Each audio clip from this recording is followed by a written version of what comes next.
Yes, Ami. Back again. Hi, everybody. Um, I'm Allison, and this is Ami. And we're here to give you another video about some home do-it-yourself care. The purpose is to give you something to not only think about and consider, but a way to maintain your pet in between professional grooms.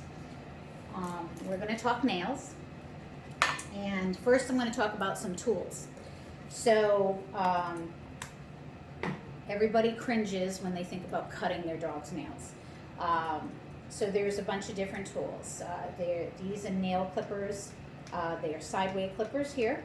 And then we have smaller versions for those dogs that are tinier, or even cats. These are actually classified as cat nail clippers, but they work great on those little Maltese dogs, or even your Chihuahuas and your Yorkies.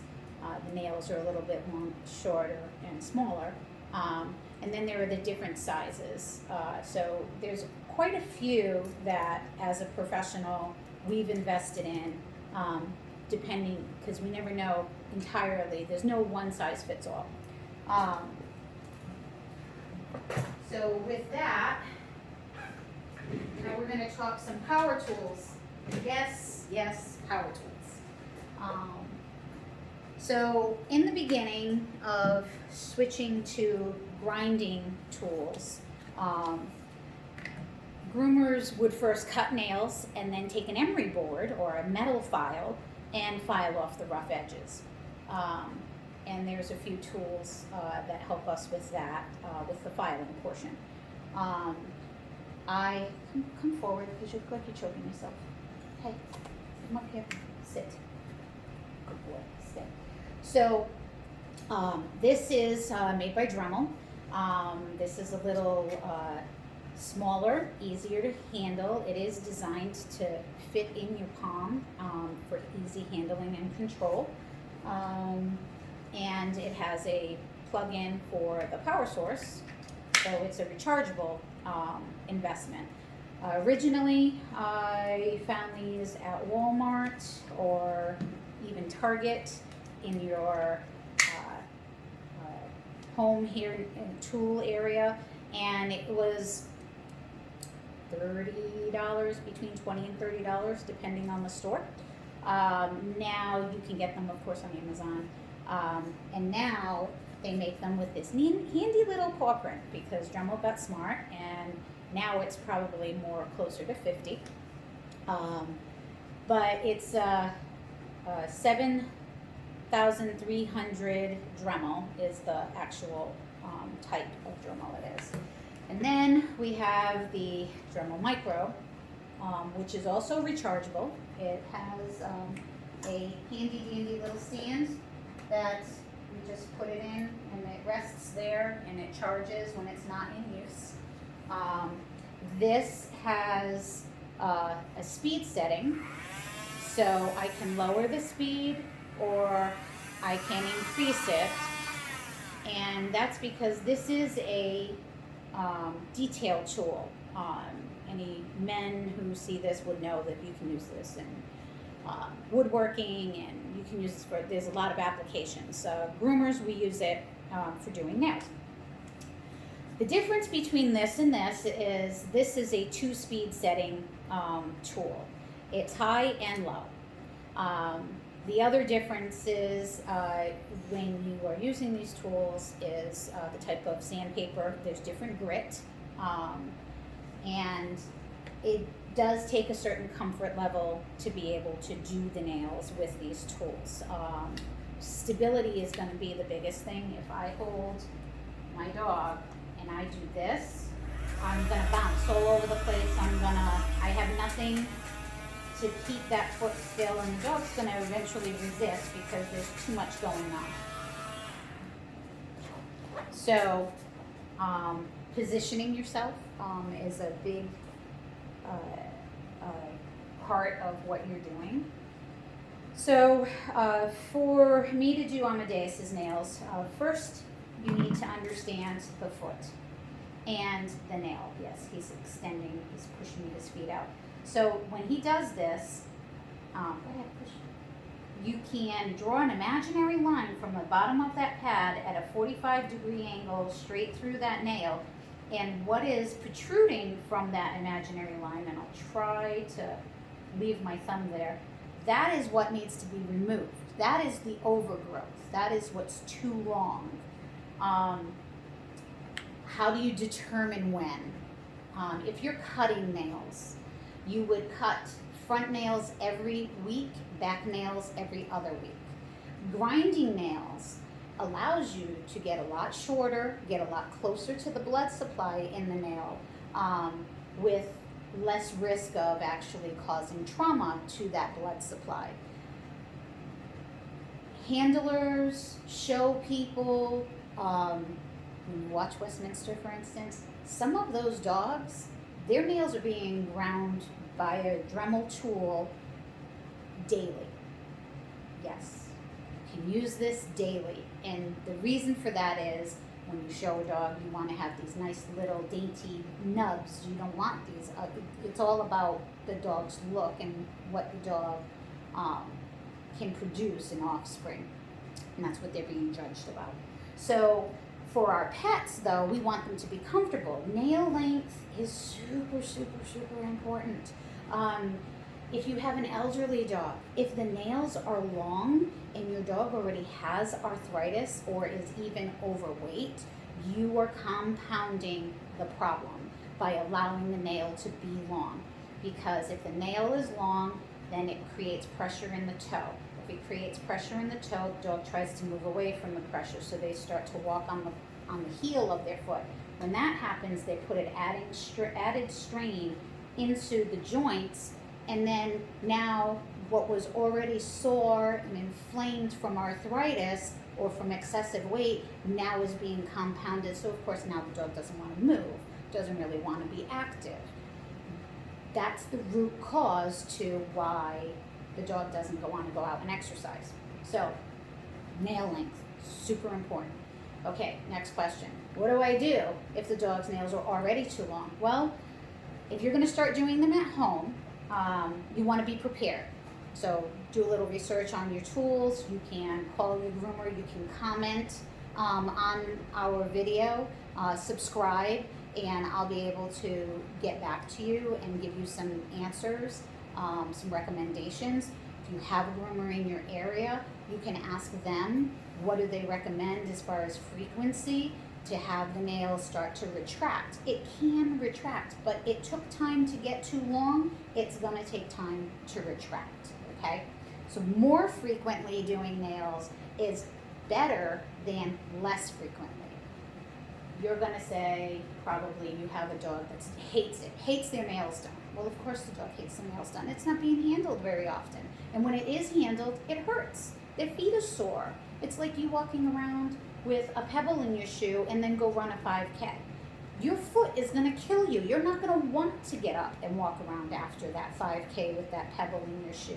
And that is why your dog doesn't want somebody touching his feet. So you want to help remedy the problem. So understand first and foremost, you're going to have some struggles. There's going to be some resistance when you're starting to try to correct the problem and make your dog more comfortable. So let's start talking about preparing. We're going to get our tool, and we're going to be prepared for if we accidentally hit the blood supply. The world is not coming to an end if you hit the blood supply. I say this because I want everybody to understand it's not an if, it's a when, if you haven't already hit the blood supply trying to do this at home. So what can you use? There's products out there called Quick Stop, which is a clotting agent for when you do cut the quick to clot the blood. If you don't have access to that, you can take a clear glycerin soap from home. You can also take cayenne pepper out of your kitchen. And no, it's not going to sting the dog. It's actually, it's a great clotting agent. It's natural. Your dog can lick it. But it's spicy, but it's not going to harm your dog in any way.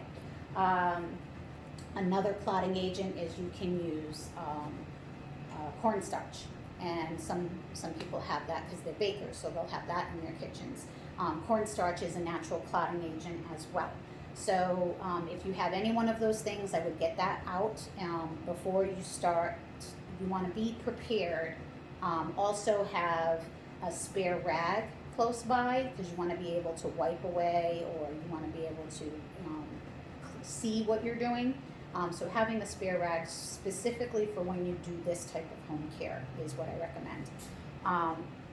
So now, yes, you do the happy boy. All right. So I'll go over cutting first. So I'm going to grab my handy dandy lucky nail clippers. Don't pull it away. No, my dog is trained to resist, so that you can learn how to handle your dog. So yes, I'm showing you while he's sitting up on this wonderful table. You can do this with your dog laying down. If you want to distract your dog, you have another family member in the house who can distract the dog, pet the dog while you're doing the nails. Whatever works is what you do, okay? You can also distract with taking a plastic cup, lining it with some peanut butter. Peanut butter is not going to hurt your dog. It's natural. You can use, what is the word I'm looking for? Coconut oil. If you take coconut oil and line the rim of a plastic cup, it's a great fat. It's not going to hurt your dog, and they'll love it. They'll think it's like the best thing since sliced bread. So, all right, so here we are with our nails. Now, it looks like the blood supply goes right to the end of his nail, and it does, but his nails do need to be cut. So I'm actually only going to cut a sliver. Yes, I know. So the sliver that I cut literally is a little sliver. So if anybody's ever whittled, it's very tiny. I don't know if you can see that, but it's a real tiny, tiny sliver of the nail is all that I cut off. And if you go sideways, this way, right, you pinch the nail, and that's why they move away. So what I do is I go from bottom to top to cut that sliver. No, it's a weird position for you. Bottom to top, so I'm cutting this way, not this way. Yes. So I've just taken a little sliver off of each nail, and I haven't cut the quick. Now, using a Dremel tool sit allows me to actually expose the tip of that quick without causing any trauma to it.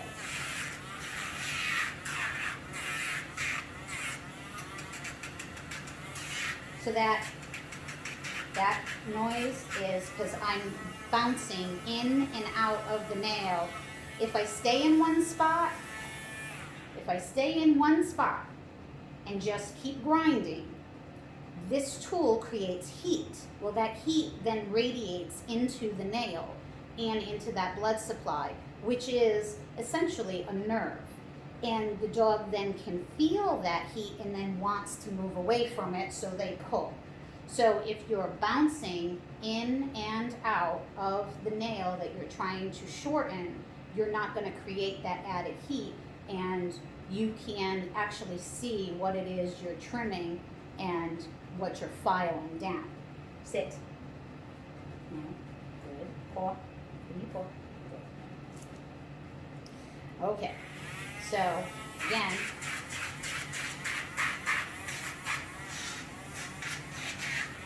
I'm whittling that.